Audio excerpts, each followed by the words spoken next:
Okay, hello everyone. Sorry for a little bit of a delay. There's a few technical issues on my side. Today I am speaking from Paris. I'm speaking to Jasmine Opperman, who is in South Africa, and she's an expert analyst on Mozambique. She works for the Armed Conflict Event Data Project. Welcome, Jasmine. Thank you so much, Igor, and thank you for the invitation. So, Jasmine, I want to get into Mozambique. As I said to you before the start, I work in the energy sector. I work for a company that is involved in the project over there. But more importantly, I am from South Africa. My parents are staying in Polokwane, and we know from years ago what happened when the state collapsed in Zimbabwe, and we can see the warning signs are on. But unfortunately, I think we're not informed enough about Mozambique and what's happening there. Can you give us a brief outline about the conflict, how it started, and then what the players are, and then perhaps we can go from there. Okay, Igor, I will try, and where there are still gaps, please indicate that to me. To understand what has happened in Mozambique, needless to say, there's a deep historical context, which I am not going to go into, but we can go back to as far as 2010. I just want to move to the current debate surrounding what are the causes of the insurgency. Now there seems to be, and I do not understand this distinction being made between socioeconomic problems and extremism. And I want to make it clear to the listeners or to the viewers that we must not view these causes as mutually exclusive. What has happened is that we have seen the forgotten Cabo Delgado for some time at play, where governance and governance structures were simply not present, or where they were present, they were either involved in organized crime or they were not effective. The economic opportunities for the youth in Cabo Delgado, a very narrow gap for them to be able to gain skills, to gain education, and with that also then to put them in a position of economic advantage. Now, 2015, 14-15, we started picking up that there are videos being distributed with extremist incitement to extremism, let me put it that way, from Kenya and from Somalia. And needless to say, when you have this dissatisfaction amongst the youth, such a voice always finds a nest. And that started to grow amongst the youth. The final straw came in when the government clamped down on the ruby industry. This was basically the last resort for the youths to generate some income. And that has triggered the whole acceleration into a violent trajectory. So by 2017, we have seen a small group of youths engaged in Mosomboa da Praia, executing their attacks. And there already, their dissatisfaction was linked to a strong and vehement anti-government voice. That is to say, where anything that reflects government is completely destroyed or being denied, or locals were requested not to support these structures, like health, like education. Right. Interestingly enough, the government was warned at this point, or maybe a bit earlier, of the tensions building up from a Muslim organization, which government then just merely rubbed off as internal problems that they have to deal with themselves. And since 2017, we have seen an insurgency in momentum. And I want to emphasize a momentum that has not been successfully countered for the last 3 years. Many reasons for that. We can look at that if there is interest. And what has happened... If you don't mind, just to stop you there. So just to understand, the region, as I understand Mozambique, look, there's deep historical roots there. The north was Renamo, and the south was Frelimo at one stage. But be that as it may, that's history. The north is socially not developed at all. Right? It's poverty, as you say. The ruby industry collapsed, and there was no. All the seeds were laid there for radicalism. And here, all of a sudden, over WhatsApp or social media, however it got in there comes some kind of dangerous narrative that's anti-government, that is religiously fanatical, and it takes root in the area. Now, the first question that one of the listeners had was, why are we seeing the same thing in the north of Tanzania as well? Because that region is also Muslim, and my understanding is it is more or less in the same socio-economic condition. Yes, if we talk Tanzania, and we're looking at the border area, you got the audio was not that clear, but I hope I answer your question. We cannot make, and we have to understand that there is a strong linkage that is still at play. If I can give you an example, with the Palma attack, there are already indicators that there were Tanzanians involved. And keep in mind that border is actually artificial. It's splitting up families, ethnic alliances. It's splitting up people with friends and families. So in the dry season, they just move, just walk across the border, no problem.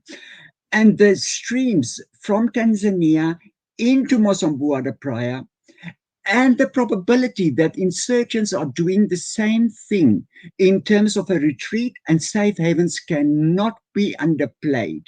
Hence, we're talking about the regionalization of this violent trajectory in which Tanzania definitely, and I'm talking the Mtwara region, and those regions definitely have strong linkages, historical and present, and it is at play.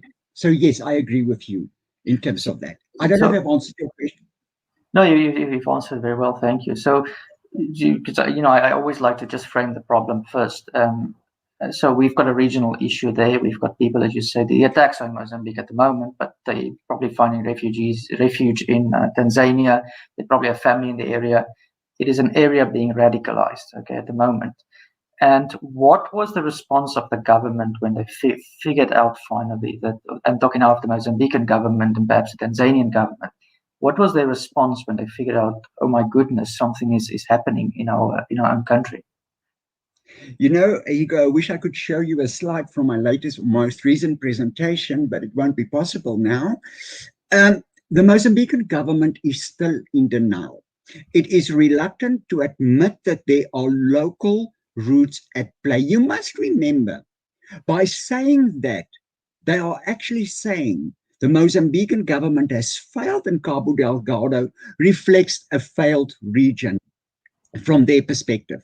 Hence, when they realized the problem, President Nyusi started waving the Islamic State flag, making it and stating it as an external threat. Therewith, trying to build a shield from responsibility of what has happened in Cabo Delgado. Of concern is that narrative is still present. I do not see any movement by the Mozambican government to steer away and admitting the local roots. Although they do admit that socioeconomic development is urgently required, AIDEN has been established, it has yet to deliver anything it has not delivered, irrespective of all the financial support it has gained. But to be able to deal with this insurgency, we need a shift from the Mozambican government in acknowledging, and I don't think that will be forthcoming. The Islamic State, Hugo's always an issue that comes up here. In 2019, their first claim to credit, since then 46 claims to credit, a few videos. I just want to make it clear that the Islamic State is not taking lead in this insurgency. There are simply no indicators to come to that conclusion. What it's doing is allowing the local roots, the local dissatisfaction to fester, to continue. For it does not rely on chaos. It needs the order or some level of structure, even if presented by an insurgency, for them to hook into and propagate this as an Islamic State insurgency. But the local dimensions, the fighters themselves, referring to themselves as Shababi, and seeing themselves within the local context is still dominating. The Islamic State requires time if they truly want to claim that they have hijacked the insurgency. And disconcerting is the media running. The Islamic State has attacked. I think it's alarmist, it's unfounded, and not substantiated. So just to understand that the Islamic State is not sitting as a puppet master playing the strings. It is essentially, it's sending a narrative, and the narrative is finding roots in the local conditions. And that is what is radicalized you. I think what is interesting, Hugo, is that the Islamic State is using an Al-Qaeda tactic here. That is to say, allowing the local dynamics of an insurgency to move forward, allowing the local discontent to move forward without any attempt to start directing the narrative closer to the extremist Islamic State narrative. Remember, during the Caliphate, even preceding, the Islamic State had no compromise. If you want to be Islamic State, you refer to yourself as Islamic State. That has shifted quite significantly. And if one looks, I mean, there was only one or two incidents where the name Islamic State actually featured. But for them, in terms of a limited communication they have, which we cannot deny, for now it is enough. For their audience is getting the message. We are expanding. The caliphate has not imploded. And that for them is central to their message now. And the other dimension I want to bring in here is the question of tribalism. Is this radicalization particular to Pacific tribe, or is it more a plurality of tribes? Because I know Mozambique historically has been a tribal society as well, and that can contribute to this problem. And I assume you're referring to Moani and Makonde and their deep historical allegiances and their religious differences. In a monthly report, part of the Cabo Ligado project that we are running, we've stated clearly that to present this as an ethnic-driven insurgency is a complete oversimplification. According to people I talk to and to my contacts, those that want to join the insurgency are not based on ethnic or not based on ethnicity. It cuts across the board. One cannot downplay that it's during certain attacks, the Makondes, needless to say, and took most of the hammering, but I argue that this was more opportunism. It was more because of the environment conducive for that. And I think we should take great care in seeing this as a resurfacing of those ethnic tensions that we have seen in Mozambique in its history. It is not as prominent as we are talking today as what some people would like to make. There were certain papers released that if you look at the attacks, they were most on the coastline, emphasizing the ethnic dimension to it. But know what? The ethnicity pushed inwards, inland, countering those arguments based on where attacks are taking place. What is interesting is that President Nyusi himself is actually from the area, hence Mueda and its symbolic value.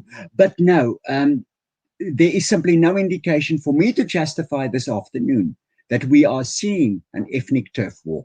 So to sum that up, we are truly dealing with ideology here, and that is what we need to counter. We are dealing with, I would say that there are two definite layers. The one is the ideology. We cannot dispute the radicalization of the youth during training programs. And keep in mind, we're talking young boys and girls.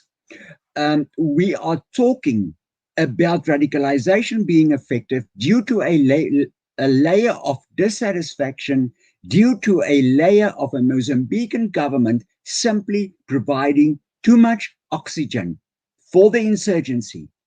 And Igor, I want to stress, we are facing a serious crisis. This insurgency and its momentum is truly on the rampage, and something needs to be done. Okay, so I want to just move from now to the roots we've established. It's social economic, it's radicalization, there's ideology. years of neglect by the Mozambican government. But okay, we are now where we are. Now I want to add the other component in, which is Total's LNG factory, the largest investment in the region in years. I think it's the numbers I get, it varies, but I've got about 20 billion euros in my head. Mm-hmm. It's going to be invested in that area. That's And correct, they, yeah. and that is also, there was talks of moving the pipeline to South Africa to help solve our energy needs. It's an enormous find, and we know that oil and gas was a catalyst for the problems in the Middle East. How does that element play in here? Okay, a very good question, because I've been asked that question over and over during interviews. The LNG sector, that it has accelerated the insurgency, cannot be denied. But it has not led to the insurgency. Total's withdrawal that has taken place was purely based on the fact that no one could guarantee to their workers. I am still reluctant to see and to agree that Total will completely cease its operations. There has been simply too much investment, too much infrastructure development for them simply to walk away. And the LNG sector for Mozambique and for the region simply too important in terms of economic development. But because of the instability, I do not foresee Total to come or to move back in the short term. I do see a situation where Total and the government will most likely engage frequently. I do, and it would not surprise me to see a new memorandum of understanding in terms of security and what can be done. I do foresee a security bubble around the LNG sector. But what we must keep in mind here is that the distance between, or the schism between these companies and the locals have only grown bigger and bigger. The mistrust, the unrealistic expectations from the people, and the whole issue of not benefiting falls easy on the ear of those that are not satisfied, allowing them to go for the insurgency.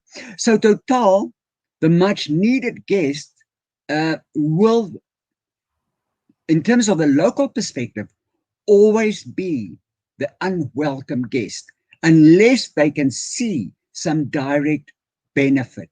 And that is the crux of the LNG sector. So far, the Afungi security zone has not been breached. Information going around that it has is completely incorrect and not factual. So the whole issue of securing that area and basically creating an LNG island, symbolically speaking, I believe is the way to go now in terms of securing that project. Okay, and now while we're on that security, I've read a report this week from Amnesty International that the DAG group, for example, was implicated in war crimes in that area, security operations. Then at the same time, you hear in the media counter narratives to that to say, no, that is wrong, they haven't been. I mean, what's your view on the private security companies, and have they, in their conduct, exacerbated the situation? If we go back, and you're referring to the Dyke Advisory Group in this case, Yeah. but private security companies, I believe, do have a constructive role to play for as long as they are being held accountable to transparency in their conduct and in their operations. We cannot allow cowboys to run around and just add to the militarization of the region. Let's take DAG, which you have referred to, Hugo, as a case study.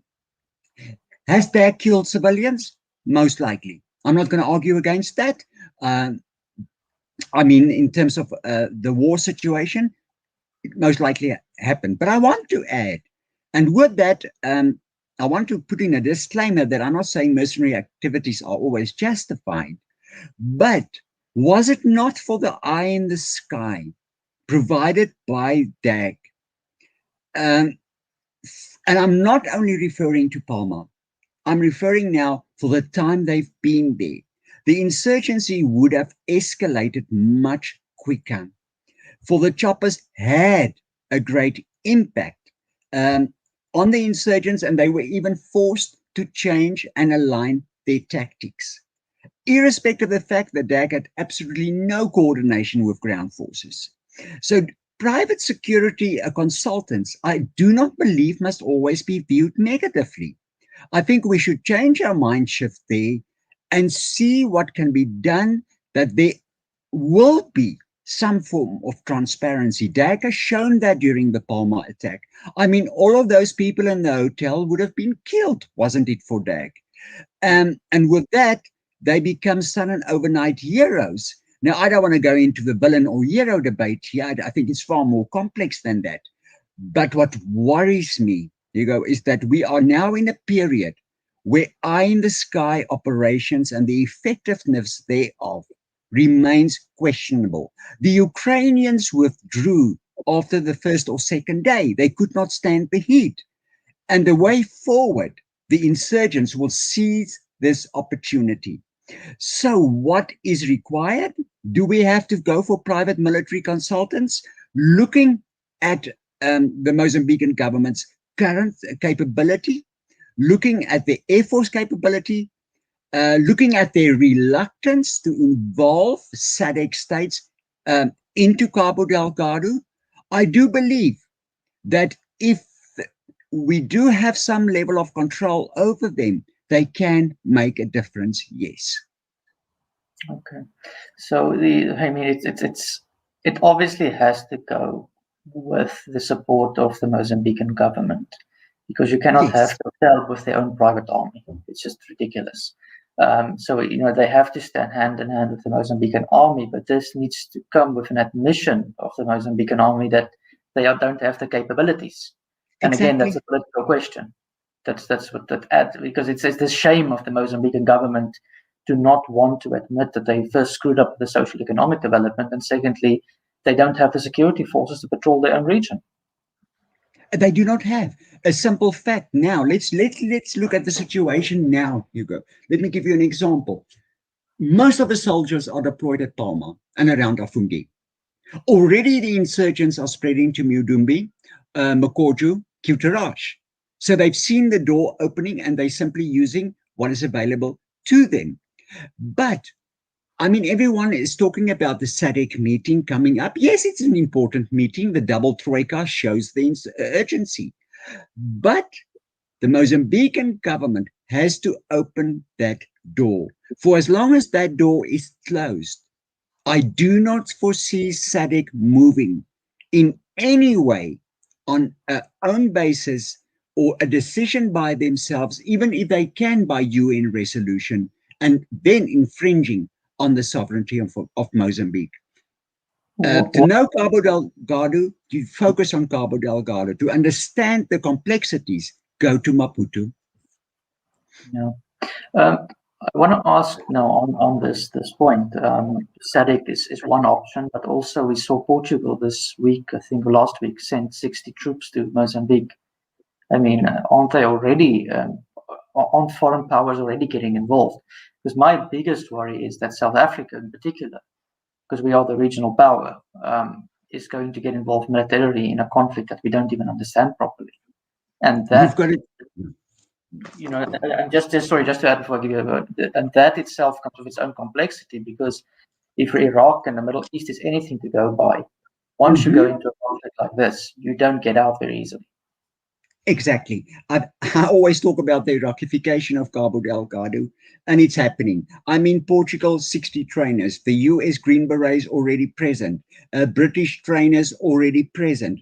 Portugal urgently seeking to open the door due to its colonial past in Mozambique and wanting to address and to break the colonial image it has by playing a constructive role via the military.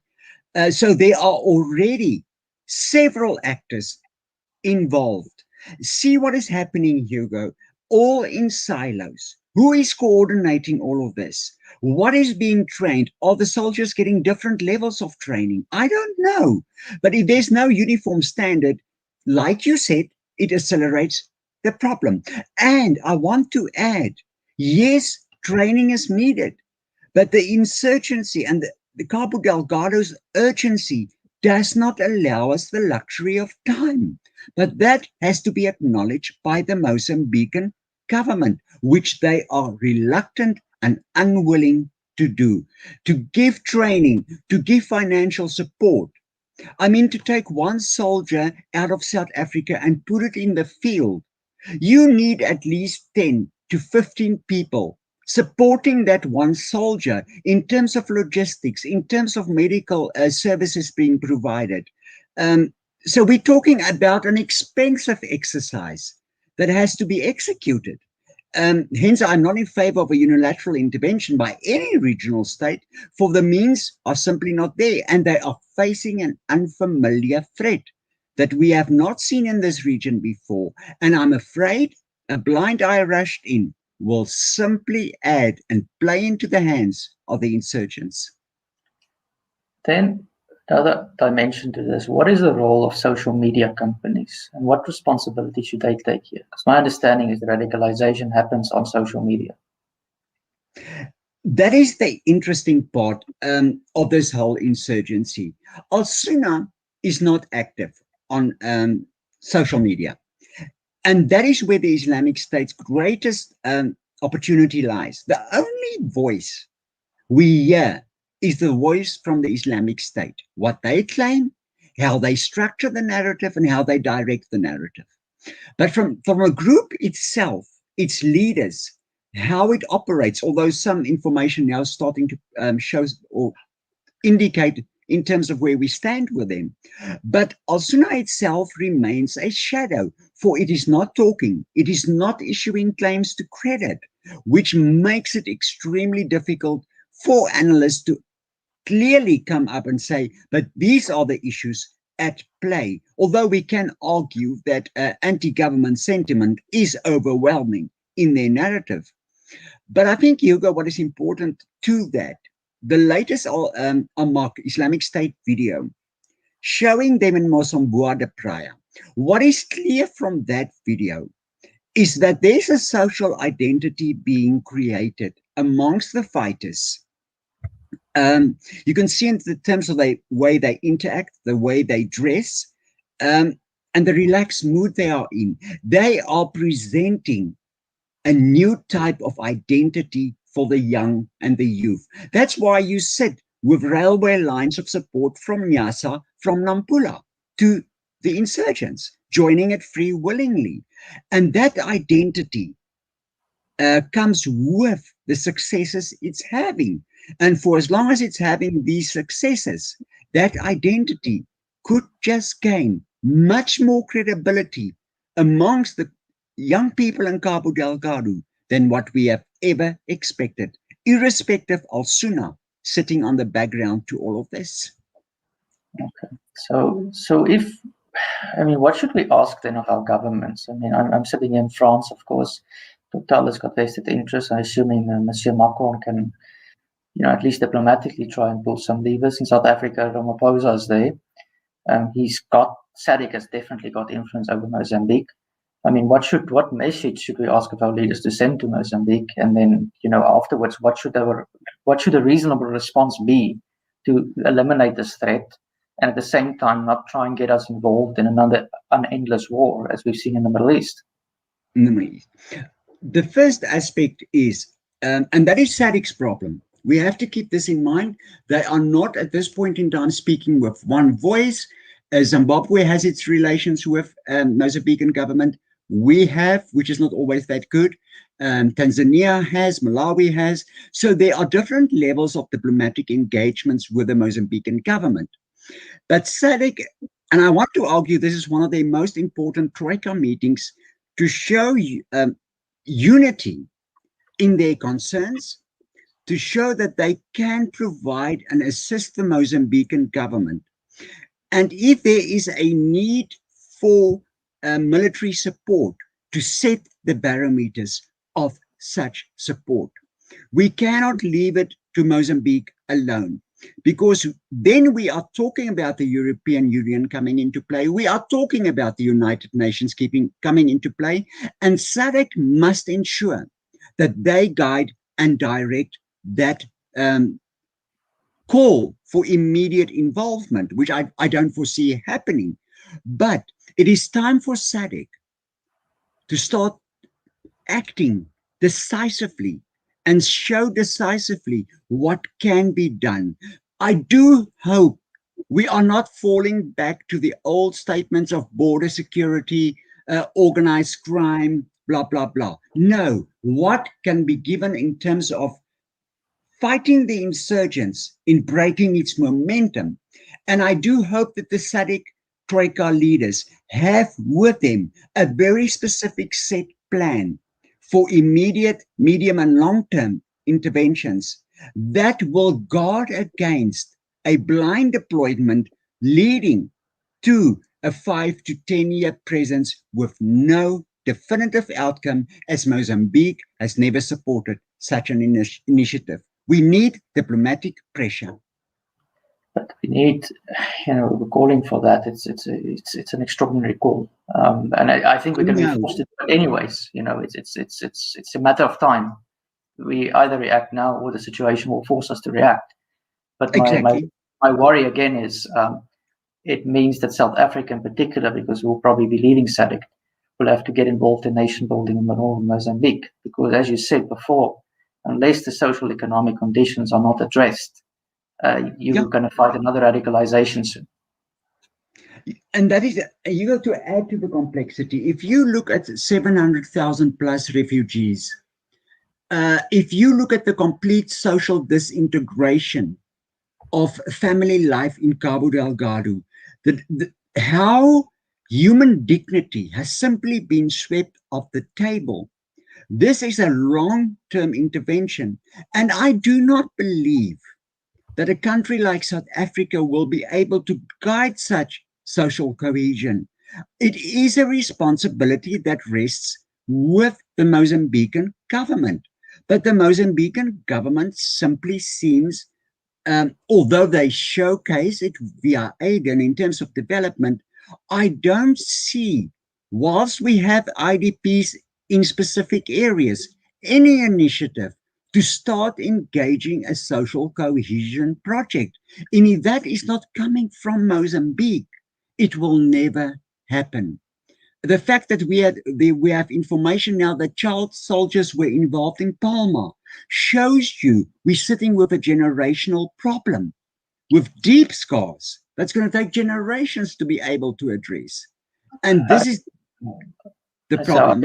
I'll get to the human rights abuses now, and I just want to finish off the other country that is also, in my view, not pulling its weight is Tanzania, because it's happening on their border as well. I mean, what has their response been to this? Because they recently had a new president, and everyone is awaiting, and it's interesting how quick she was to move on COVID, which is understandable due to the pandemic, which is truly crazy. It's causing mayhem. But I think in terms of Tanzania, there is one thing in Southern Africa that has always been overriding, and that is sovereignty. There has been a memorandum of understanding recently with the Mozambican government for cross-border operations in terms of trying to prevent the border area being exploited by the insurgents. But Tanzania must keep in mind that if the insurgency is not addressed, as we have said, and you have referred to in a broader context, its border area will remain volatile.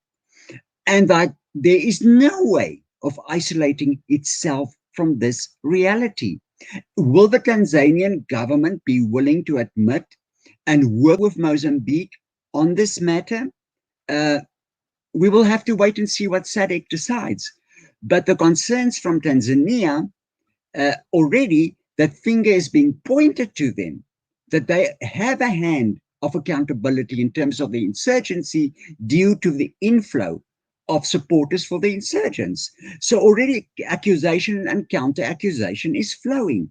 And that creates problems at the diplomatic level for decisive decisions to be taken and implemented. I want to emphasize and implemented.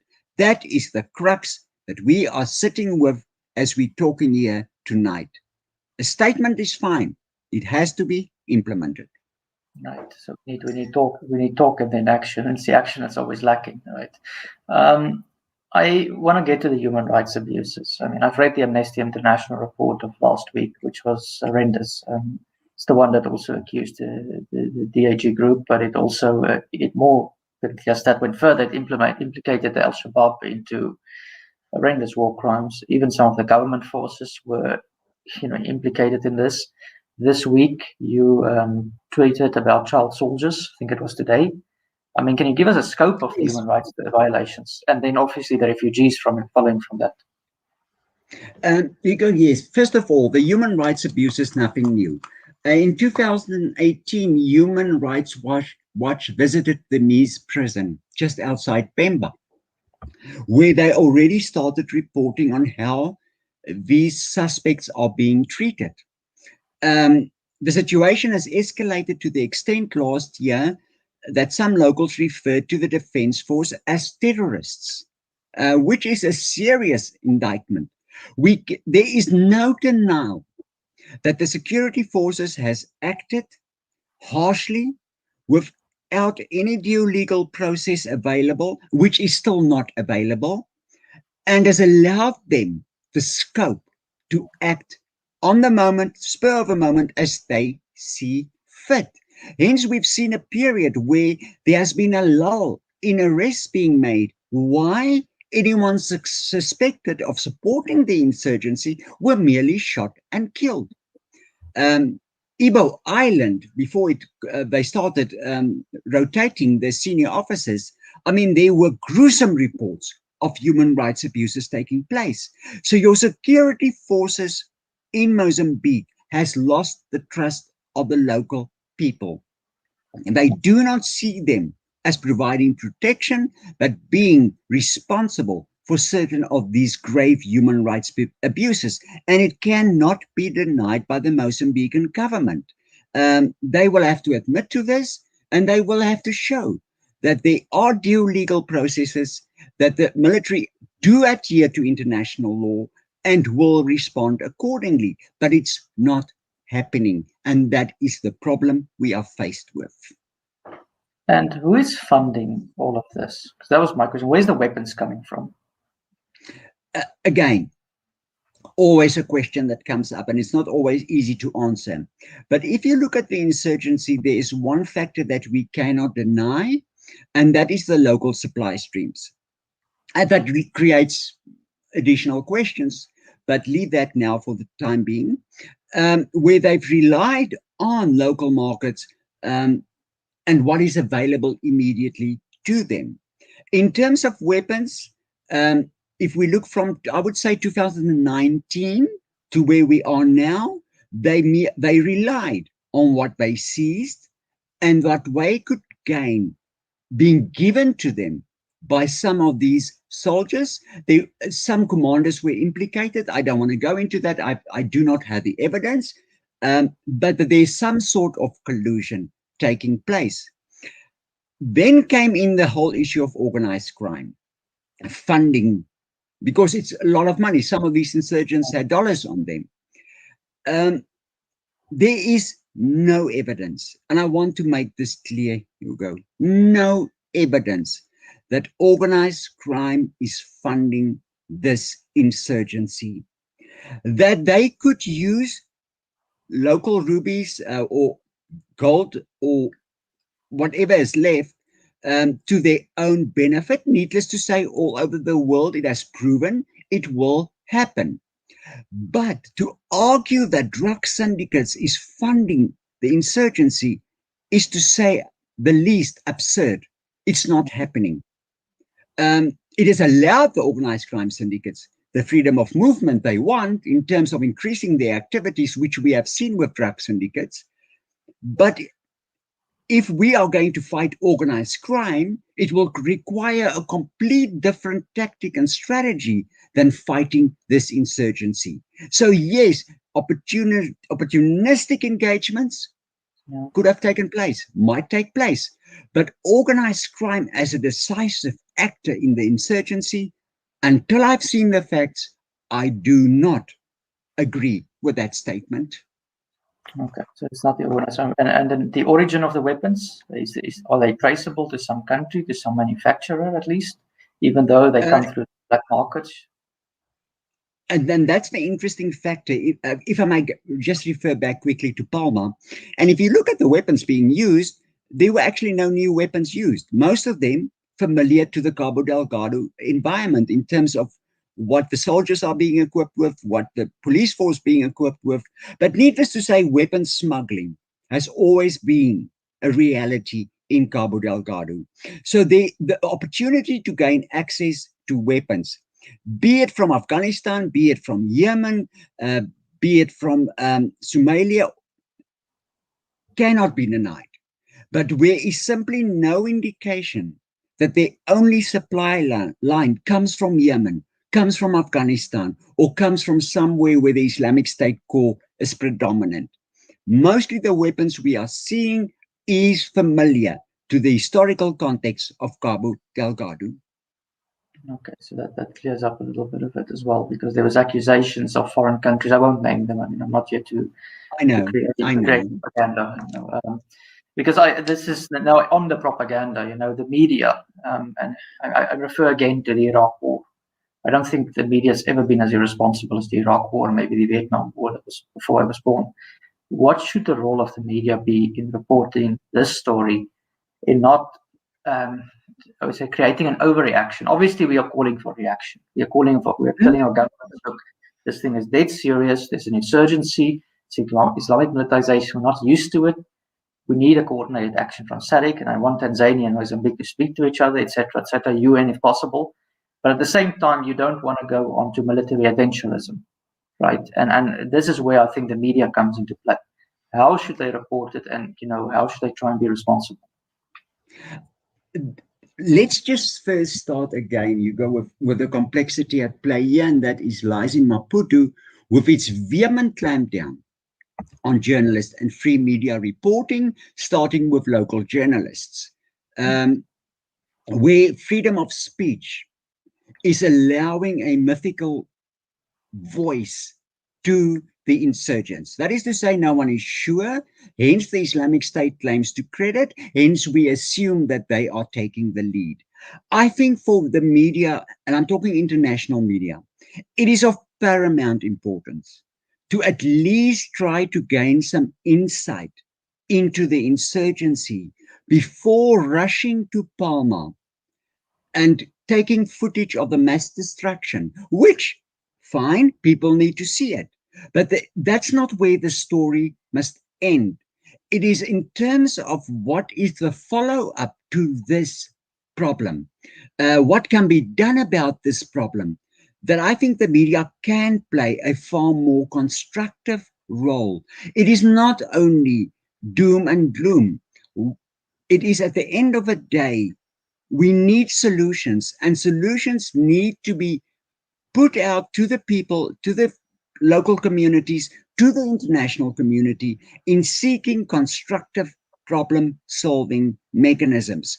And if the media is going to continue with the Islamic State this, the Islamic State that, the wrong perception goes out, unsubstantiated as such, and with that, the insurgents are gaining a status that is being given to them on a plate for free without any propaganda except Islamic State.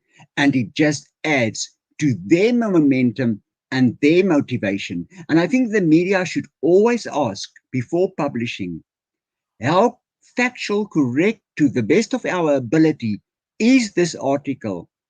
And are we adding to the solution, or are we merely publishing for sensationalism?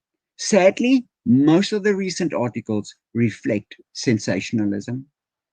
And that worries me, because sensationalism, I mean, we saw even in this pandemic, it's the best example, how over-exaggerated and fear creates a media that is just a propaganda machine.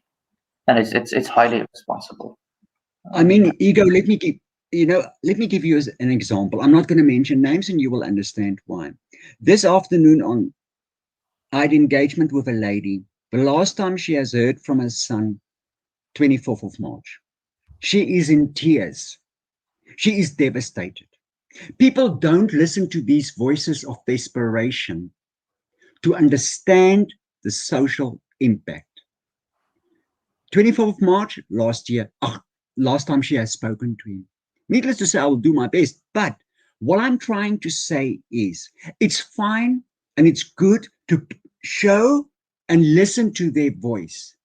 But do not only listen, do not only publish what they say.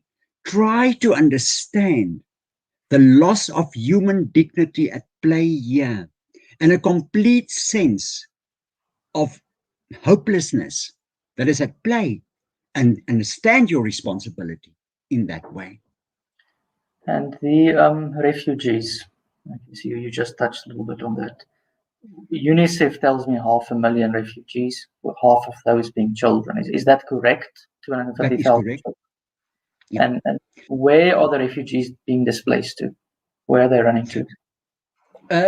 Interestingly enough, most of them, or not most of them, quite a high percentage within Cabo Delgado, with Pemba, with Montepias, we're seeing a huge influx, and Mueda has also seen huge influx of IDPs.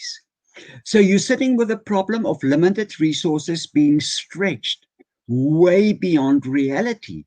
And we are sitting with areas where there are no reception areas, and where there are reception areas, they simply not being able to deal with the problem, which is the greatest opportunity for government to show that they care. But anyway, so there a lot of them, if we talk IDPs, it's not to say they've moved out, but most of the refugees we are talking about are women and children with their husbands killed, or simply never had touch with them again, and by that, by implication, being killed. So your family life has been destroyed in terms of the violence being executed. Some of them have moved beyond Cabo Delgado, but in Cabo Delgado itself, those are the three points. I mean, Pemba actually is an IDP camp with locals taking them in, because where must the people go to?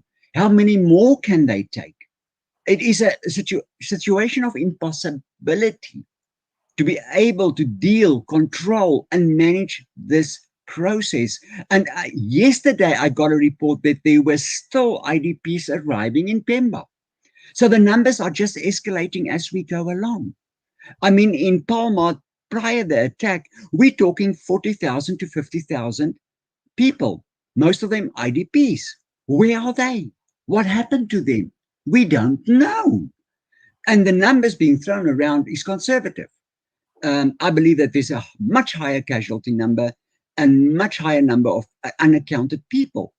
But I think it's quite embarrassing that the private sector had to come in and start evacuating. And it says it all about government's ability to deal and manage the IDP problem in Cabo Delgado. So, we now have on top of this, the humanitarian crisis on our hands.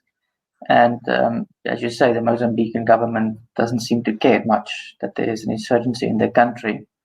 And at the same time, they probably don't seem to care either that the places that doesn't have the insurgency yet is going to collapse because there's no resources there.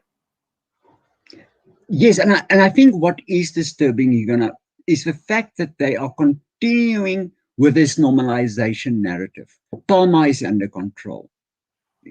They cannot make statements like that. There are simply too many insurgents around to make a statement like that. But they are set and they are fixed that they are in control of the situation, that everything is fine, just leave it to the Mozambican Defense Forces. And it's exactly that narrative that SADC is going to listen to when they do have their Troika summit. And how are they going to respond to this? That is the question to be answered. When is the SADC summit? The summit is, okay, they're actually basically 2 days of meetings. The first day, which should have been actually, what is the day today? Today, where you had your subcommittee meetings taking place, foreign affairs, defense, security. So it's your ministers participating in those committees. But tomorrow and I think this is the crux of the issue that we need to understand, is we are sitting with the main security body, OPDS, meeting Botswana, Zimbabwe, South Africa. And after that, we have the main SADC meeting taking place. And it's here where certain definitive decisions will have to take place. So basically today and tomorrow. Is there a way for the public to engage in that process, other than making noise on social media? I am not aware of any communication or social media channel that has been created that will facilitate and allow such engagement. Okay, so I just encourage everyone who's listening and everyone who's in a position of authority. I mean, I don't say send my video out. You can post anything as Mina said, or they can get you in contact with people. But I think it is of an imperative that somebody in the authorities in SADC, I mean, I'm not clued up on all the structures, speak to somebody that knows the situation, and that there is a coordinated plan, as you say. I mean, we cannot have countries going on solo on their own. It's going to be chaos. And the other thing is South Africa has to take this seriously. I mean, if Mozambique collapses in civil war, which has happened in the past, right? It's not inconceivable. It was a civil war in the 90s and the 80s and all those times. Yeah. We will have another Zimbabwe on our hands. And I spoke to David Coulthard yesterday in Zimbabwe. Zimbabwe is also at the point of collapse. So we have a serious issue that we have two frontline states that are at a point of collapse, and we are going to see an influx of refugees that we simply, we already have a difficulty handling refugees we currently have. And that is only set to increase in the region. If this insurgency, if there is no, let's call it threshold in terms of countering the insurgency, Hugo, and I don't want to be the angel of doom and gloom, but I'm afraid I will have to be. If there is something not urgently done now, you and I most likely in 5 years will do another podcast on where we stand with the insurgency. It has escalated. Their numbers have doubled. The access to vehicles and ammunition is significant. Mosambua de Praia was the greatest mistake the government has made to allow that sustained occupation. Right. And Jasmine, I think in the last few minutes, I'm just going to ask the audience if they've got any questions. If anyone wants to ask you something, I think we've covered the whole lot. And I think there's still, if you do want to add something, by the way, to what you've just said before we go to the questions.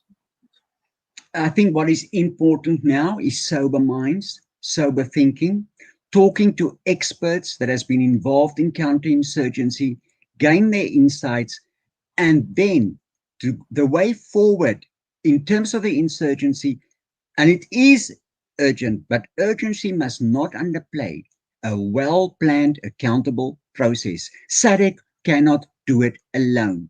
There needs to be support from the EU and from the UN. From the EU and UN. I've just got one question here. We've sort of covered it. William van der Walt, and he asked me, what is the likelihood that South Africa will be drawn into the conflict? I think it's, if we have a choice, either we get involved now or we get involved later. I agree with you. Damn if we do, damn if we don't, although I repeat, a silo intervention is not preferable.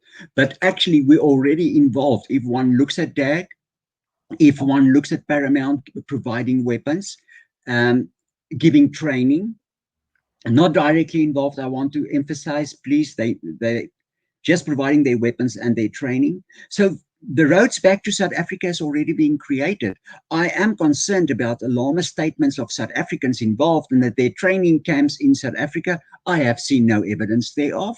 Until then, I will not admit that this is taking place. I'm not saying it's impossible, but Alsuna's operational capacity at this point in time is in Cabo Delgado and the border area of Tanzania.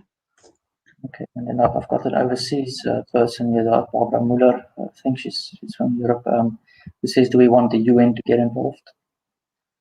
The UN will only get involved, and you mentioned it, Hugo, earlier on peacekeeping, will only get involved the moment they feel that it's justified to argue that there is a threat to the region and it's causing instability. Then only we can have a UN peace type of UN peacekeeping force in place.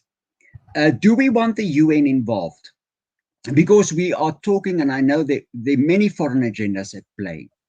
I do not think that we have a luxury of many choices out there. I do not think that we have the luxury now where we stand with the insurgency to be nitpicking. And if it comes down to the UN getting involved, let's learn from Mali. Let's learn from the Central African Republic. Let's look at the DRC and see how best they can be utilized in Cabo Delgado. We must learn from these interventions before steaming in. We don't want a Sahel in Cabo Delgado. And I've got a question here somebody sent to me in private. He asked, who appears to be controlling the local economy, like spazas, shops, taxis, and so on? Yes, organized crime, needless to say, in Mozambique, the prior played a significant role. And there's truly a person I have great respect and admiration for, and I'm not going to mention his name as I do not have the permission to do so, but we had a long discussion on why Mozambique the prior and not Nampula. Everyone expected the insurgency to burst there due to high levels of dissatisfaction. And interestingly enough, organized crime setting up spaza shops, setting up some sort of informal economic network allowed for some time to create the illusion of normality, allowed the youth some sort of income. But as we have seen, that bubble burst in 2017. So in that sense, most of the people in Cabo Delgado is relying on subsistence farming, is relying on markets to sell their goods, is relying on fishing and selling their fish at markets. So it was all about taking care of the family. In the concept, it's defined in Cabo Delgado. And government then and government structures provided the main body of employment. But I'm sad to say that all of this has collapsed. There is no more markets in Cabo Delgado. There are no more agricultural activities taking place in Cabo Delgado. Where they are trying to show normalization, which there simply is not. So it was completely a self-subsistence economy that were at play, and that has now been destroyed. And that is the problem we're sitting with. How to put that back into Cabo Delgado, I am afraid I don't see that happening quite soon, and Cabo Delgado will never be the same again. I've got one more question here for you. She asks, how do we know that it's not going to infiltrate into our borders? It is probably already in South Africa, just hidden. Have we seen terrorist narratives in South Africa as well? What we have to make here now is a clear distinction between Al-Suna and the local grievances and the local roots at play, playing out in Cabo Delgado. The risk for the region is the Islamic State propaganda voice. If the media could have fallen for that, how much more for individuals, dissident thinkers already aligned to the Islamic State? I don't see Al-Suna, its voice, reaching into the region due to the local nature and dynamics at play.